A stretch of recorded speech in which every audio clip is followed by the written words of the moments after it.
মাননীয় স্পিকার, আপনাকে ধন্যবাদ। মাননীয় স্পিকার, আপনি লক্ষ্য করেছেন অন্য দাবির ক্ষেত্রে কিন্তু মাননীয় সংসদ সদস্য নিজেরাই আর্গুমেন্ট করেছেন। এই দাবির ক্ষেত্রে ওনারা কিন্তু পোশাক পরিহিত আইনজীবী হায়ার করে এনে উপস্থাপন করেছেন। আমি দেখেছি ব্যান্ড, ওনার এখনো ব্যান্ড আছে, খেয়াল করেছি আমি। সুতরাং আমাকে একটু রোয়েশ হয়ে বুঝে শুনে উত্তর দিতে হবে মাননীয় স্পিকার। মাননীয় স্পিকার, আইনজীবী যে দাবিগুলো করেছেন খুব জুসি দাবি, খুব ভালো দাবি, খুব জনপ্রিয় দাবি, কিন্তু ছাঁটাই প্রস্তাবের রুলস অফ প্রসিজিওরের 118 অনুচ্ছেদের 118 বিধিতে যে পেরিফেরি করে দেওয়া হয়েছে সেই আলোকে করা হয়নি বলে এটা মিসকনসেপ্ট আর্গুমেন্ট। সুতরাং এই আর্গুমেন্ট আমি গ্রহণ করতে পারছি না মাননীয় স্পিকার।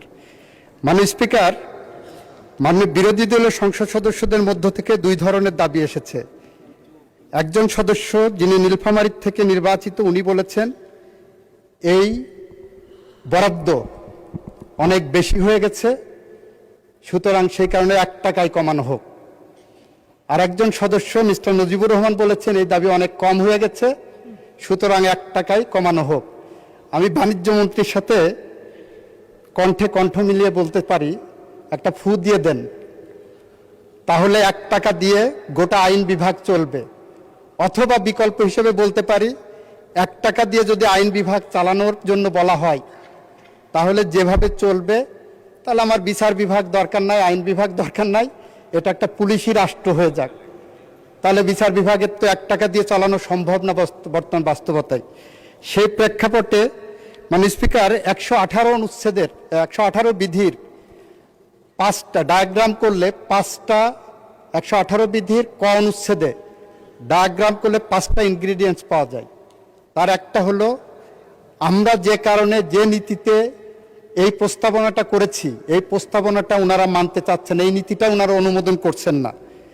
দ্বিতীয়টা হলো নোটিশ প্রদানকারীকে সুস্পষ্ট ভাষায় নীতির সকল দিক আলোচনা করতে হবে। তৃতীয়ত হলো নির্দিষ্ট বিষয়ের মধ্যে সীমাবদ্ধ থাকতে হবে।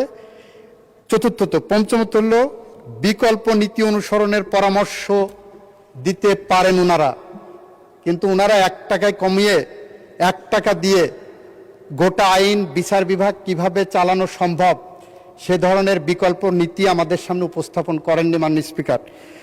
সেটা যাই হোক মাননীয় স্পিকার, এই টাকাটা আমাদের বিচার বিভাগ চালানোর জন্য অপ্রতুল হলেও এই 2030-এর জুন পর্যন্ত এই টাকার বিকল্প আমাদের সামনে কোনো উপস্থাপনা আমাদের নাই বলে এটাকে অনুমোদন করার জন্য আমি আপনার মাধ্যমে সংসদের কাছে উপস্থাপন করছি এবং ছাঁটাই প্রস্তাবটি নাকচ করার জন্য আহ্বান জানাচ্ছি মাননীয় স্পিকার। ধন্যবাদ।